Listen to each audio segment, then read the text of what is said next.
জাতীয় সংগীত নিয়ে সাবেক ব্রিগেডিয়ার জেনারেল আব্দুল্লাহিল আমান আজমির বক্তব্য তার ব্যক্তিগত মত বলে উল্লেখ করেছেন জামায়াতে ইসলামের সেক্রেটারি জেনারেল মিয়া গোলাম পরওয়ার।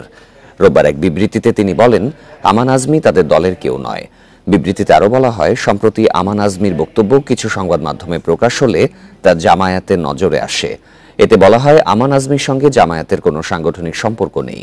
তার বক্তব্যকে কেন্দ্র করে জামায়াত সম্পর্কে বিভ্রান্তি ছড়ানোর কোনো অবকাশ নেই। আমান আজমি ৩রা সেপ্টেম্বর এক সংবাদ সম্মেলনে গোপন বন্দিশালায় ৮ বছর আটকে থাকার অভিজ্ঞতা বর্ণনা করেন। এ সময় বাংলাদেশের স্বাধীনতা যুদ্ধে শহীদদের প্রকৃত সংখ্যা ও জাতীয় সংগীত পরিবর্তন নিয়েও কথা বলেন তিনি। এরপরই দেশজুড়ে তীব্র প্রতিক্রিয়া দেখা দেয়। এরপরই এই বিবৃতি দিল জামায়াত।